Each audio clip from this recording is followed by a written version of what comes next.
आज हम आपको बैतुल खला में किस तरीके से जाते हैं, क्या पढ़कर जाते हैं, उसके सुन्नतें और आदाब इन बच्चों ने कुछ याद करे हैं, वो आपके सामने पेश करेंगे। तवज्जो के साथ सुने, अल्लाह ताला उस पर हमें अमल करने की तौफीक अता फरमाए। जी, सबसे पहले हमें रिहम बताएंगी। जी।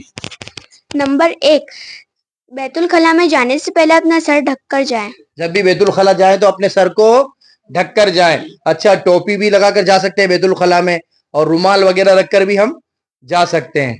ठीक है। अंदर जाने से पहले जूते या चप्पल पहनकर जाना। अंदर जाने से पहले जूते या चप्पल पहनकर जाएं। दुआ पढ़कर जाना चाहिए अंदर। हाँ, जब भी टॉयलेट में जाएं तो दुआ पहले ही बाहर पढ़ लें, फिर उसके बाद अंदर जाएं। जी। पहला बायां पैर अंदर रखना। यानी पहले जब टॉयलेट में जब भी जाएं तो हमें पहले कौन सा पैर रखना है? उल्टा पैर, है ना, उल्टा, जिसे बायां बोला जाता है। जी, आप बताइए। किबले की तरफ ना रुख होना चाहिए और ना पीठ करना चाहिए। सही जवाब है इनका। जब भी हम अगर लेटरिंग या पेशाब वगैरह कुछ करें तो ना तो हमारा मुंह काबे शरीफ की तरफ हो, ना हमारी पीठ हो, हमें यूं बैठना है। इधर किबला शरीफ है तो हमें नहाते वक्त भी इस चीज का ध्यान रखना है हमें।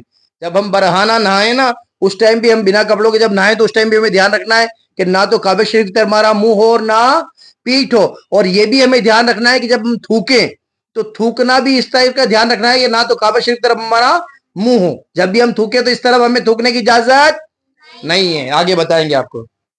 बात बिल्कुल ना करना।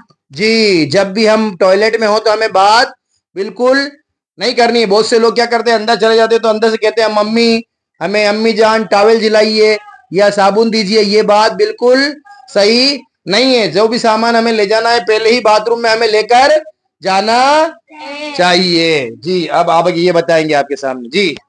खड़े होकर टॉयलेट नहीं करना चाहिए। जी, खड़े खड़े टॉयलेट नहीं करना चाहिए, इससे खुद भी गंदे होते हैं, टॉयलेट भी गंदा होता है। बहुत से ऐसे बच्चे हमने देखे हैं जो टॉयलेट में जाते हैं तो छींटे उड़ाते हैं, खुद भी नापाक होते हैं, और जब जो दूसरे जाते हैं उनको भी गंदगी का सामना करना पड़ता है। इस चीज का हमें ध्यान रखना है। बेटा आगे आइए आप। जी, अब ये कनीज फातिमा आ गई है, ये बताएंगे। जी। बाएं हाथ से इस्तिंजा करना। जी, बाएं हाथ से इस्तिंजा करना चाहिए। नहीं, अब आपको पता है कि हमें कौन सी उंगली से पोटी साफ करनी चाहिए? जी, ये तो, हाँ, इसको क्या बोलते हैं इस उंगली को? उल्टे हाथ की अमीन के पास वाली उंगली का नाम क्या है? अमानत। अमानत। जब भी हम पोटी साफ करें तो हमें इस उंगली से साफ करनी चाहिए। अमीन की छोटी उंगली जिसे बोलते हैं चुंगली, उसके पास में एक उंगली होती है, उसे अमानत बोलते हैं। तो जब भी गंदगी फुजला वगैरह साफ करें या टॉयलेट वगैरह जब हम इस्तिंजा करें तो किस उंगली से करना है हमें? अमानत से। कौन सी उंगली से? अमानत से, है ना। इनको भी घुमा दो बेटा, एक बार दिखाओ इन्हें भी, बच्चों को भी। कौन सी उंगली साफ करना चाहिए? अमानत से, है ना। इससे क्या होगा भाई कि तरीका ये है कि उल्टे हाथ की यानी चुंगली के पास वाली उंगली से हमें अच्छी तरीके से इस्तिंजा करना चाहिए, साफ करना चाहिए। ठीक है। अब कौन है भाई? माशाअल्लाह। अब ये आयतबाजी आई है, ये बताएंगे। जी। इस्तिंजे के बाद साबुन से अच्छी तरह से हाथ धोना। माशाअल्लाह। जब भी टॉयलेट वगैरह करें, हम फ्रेश हो जाएं तो उसके बाद हमें अच्छी तरीके से बाहर निकलने के बाद या अंदर ही साबुन हो तो अच्छी तरीके से साबुन से हैंड वॉश करना है, हाथ अच्छी तरीके से धोने हैं। ये चीज का हमें ध्यान रखना है। अच्छी तरीके से कैसे धोएंगे? ये उंगलियों के आगे के पोरे वगैरह ये साबुन को अच्छी तरीके से लगाकर फिर हमें हाथ धोने हैं। माशाल्लाह। अब ये हमारे सामने एक और बहन आई है, ये बताएंगी। जी। बाएं पैर से बाहर निकलना।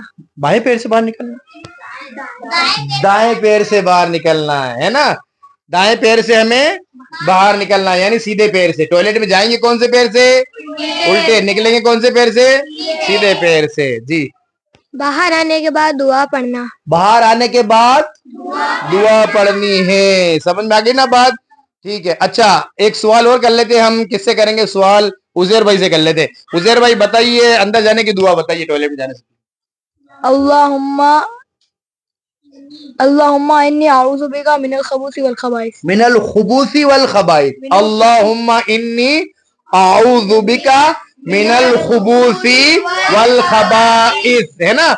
इसमें क्या होगा, जब ये टॉयलेट की दुआ पढ़ के हम बाहर से जाएंगे तो जो गंदे जिन्नात होते हैं, गंदे गंदे असरात होते हैं, वो गंदी जगह रहते हैं।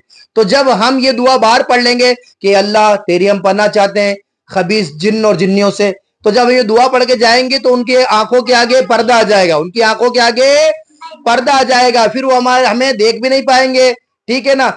और हमने पना भी मांग ली, दुआ भी मांग ली, बाहर पढ़ के गए।